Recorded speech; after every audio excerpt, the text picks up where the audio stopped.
We've seen some amazing things, but that, my friends, is something we've never seen. Brandon Cruz wants advice. Brandon Cruz wants advice. Brandon wants advice. Brandon Cruz wants advice. You have locked yourself into the playoffs. Nice. Got it. Talk with old Brandon Cruz wants advice. Completely speechless, to say the least. Man, I am honestly so baffled by that decision. Brandon Cruz wants advice. It's Brandon wants advice. Green flag in the air. Brandon Cruz wants advice to the front. It's the Brandon Cruz Daily Fantasy Podcast, where I go and look at low-owned plays and strategies specifically designed for GPPs. It's a show for people who are already informed on daily fantasy sports and how these contests operate. If you have any questions related to the NFL or NASCAR that you're too embarrassed to ask the usual DFS provider, or if you can't find the answer anywhere else, give me a tweet at Brandon Cruz at DFS. Most importantly, take everything with a grain of salt and use your best judgment when making entries. Additionally, if you have a gambling addiction, that is not my problem. Ladies and gentlemen, we are looking at NFL Week number 6 on the main slate. Also, I'm just going to make this right now. If you are interested in NASCAR, I have my Talladega lineup construction video up, breaking down the percentages and how people end up picking the drivers there. I think I'm going to actually have a better week on NASCAR than I am on football, just because that's how I am on plate tracks. But we're going to look at the main slate for week number 6, focusing on quarterbacks first. I'm going to jump right into my player pool, right into no BS. Should be like an 8-minute video. Here we are. So Mahomes, Matt Ryan, Dak Prescott, and Lamar Jackson are the people I would target if I'm going to pay up. Mahomes, $7,500, had a bad couple weeks here, not really showing the Mahomes that he had earlier in the season. 21 and a 21.54 last 2 weeks here, kind of on a downward spiral. Matt Ryan at $6,400, probably the cheapest of the top guys that I'd go with. Matt Ryan is facing a terrible Arizona defense, and he should do pretty kick-ass.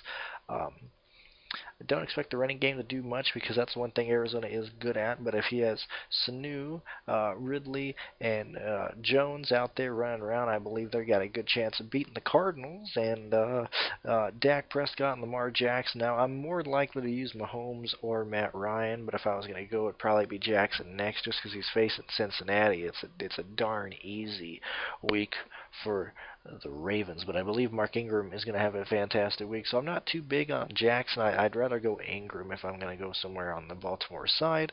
And then Dak Prescott, pretty cheap, at least compared to the other guys I'm talking about right here. He's $6,200 facing a terrible Jets defense that he should be able to beat up. Now, if I was going to pay down, I got 5 guys I'd look down, so I have the quote-unquote cheap category, starting with Teddy Bridgewater, $5,300 facing Jacksonville. Now, Teddy Bridgewater last week showed that he can actually chuck the ball, and he scored 31.26 DraftKings points. That is pretty good for him. Don't expect him to do that, but I think if he could hit 20 points, that'd be pretty darn good. I got Gardner Minshew next at $5,000 versus New Orleans in a game that I believe they might actually be behind a little bit. They're going to be forced to throw the ball a little bit more, and I think he has some upside to at least yet again get possibly 20 points.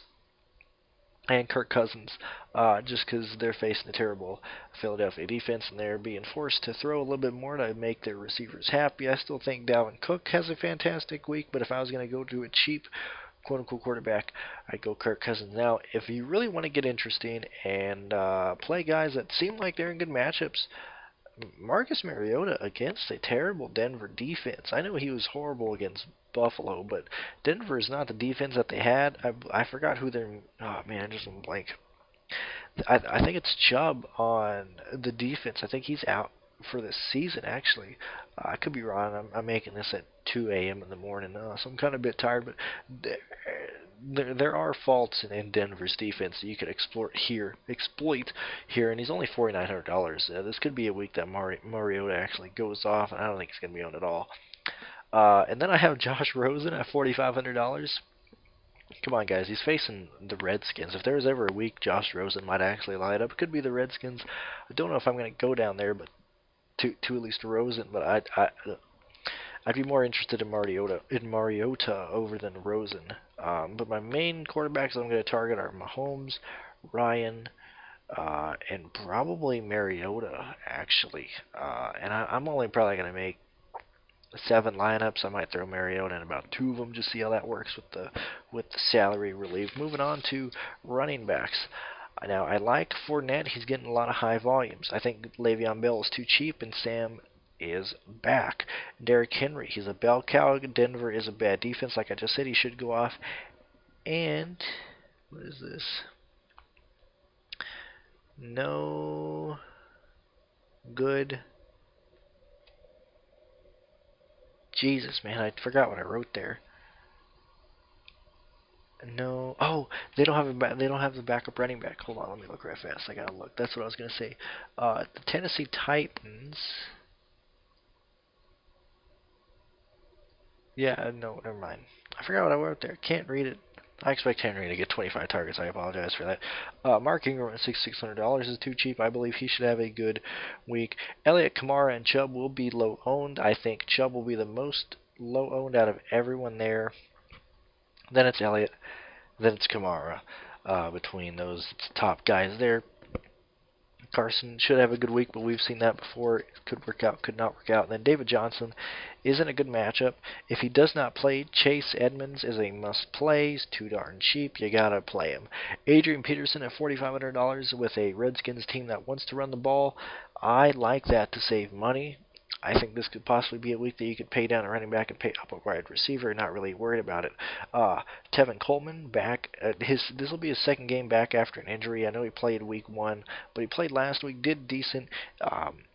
Didn't really bump up his price too much. Coleman. Let me see. Coleman last week for San Francisco did 15.7 DraftKings points against Cleveland, going against a terrible Dolphins defense. Could be looking at a low-owned upside cheap play there.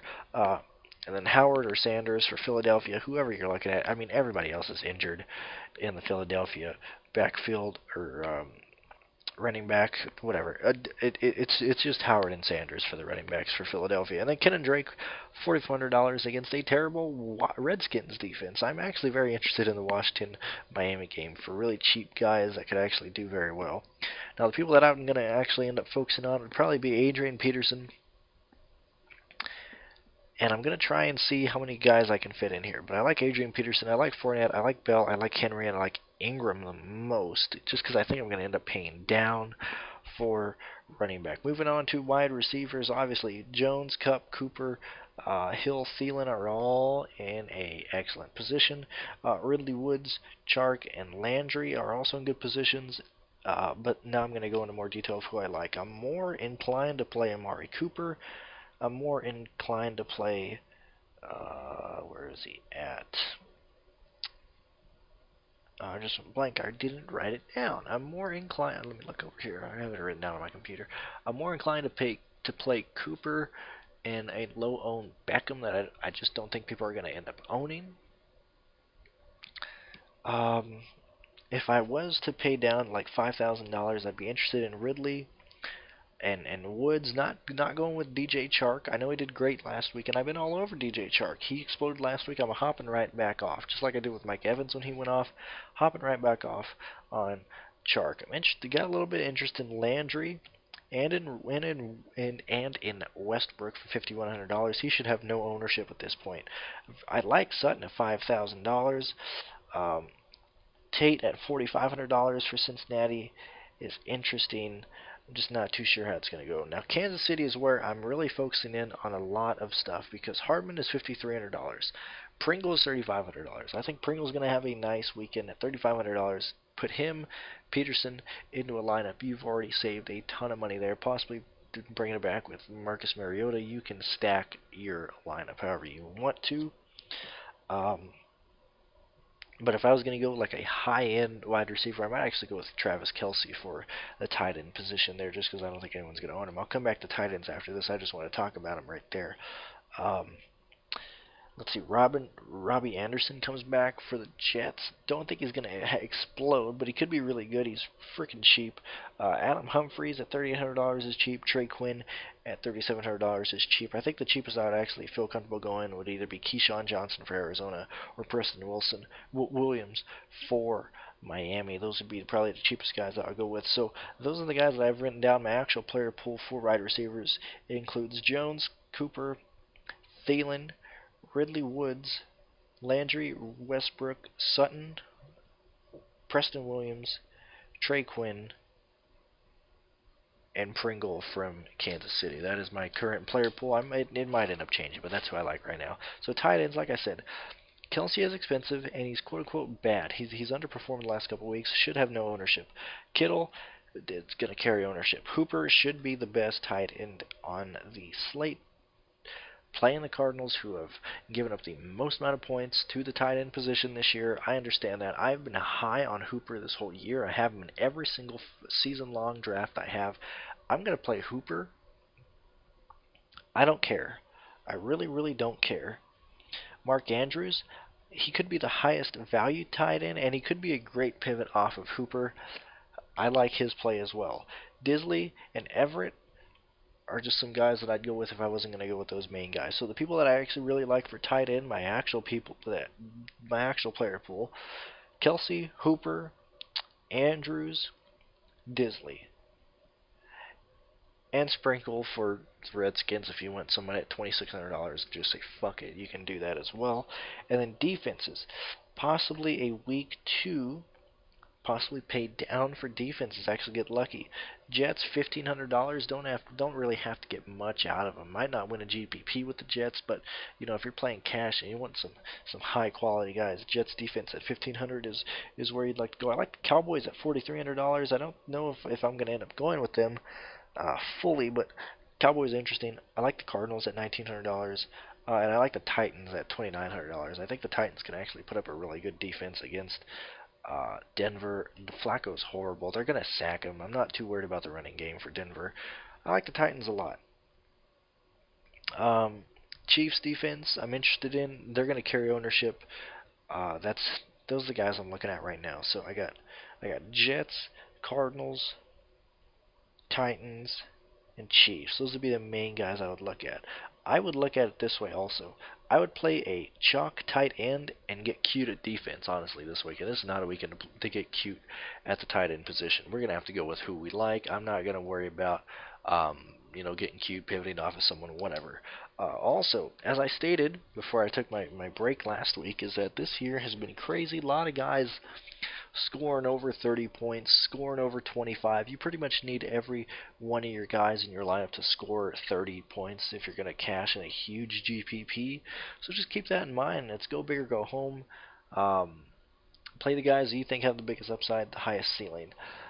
That's going to do it for this video. I know it's a little bit shorter than the other ones, but I am super, super tired. It is 2:38 a.m. I want to go to sleep on Friday. I got the truck race stuff to do tomorrow. I got NASCAR lineups to make, and I got a lot of stuff to do. So this is a busy weekend for me. Best of luck today, or best of luck on Sunday, guys. Thank you for listening.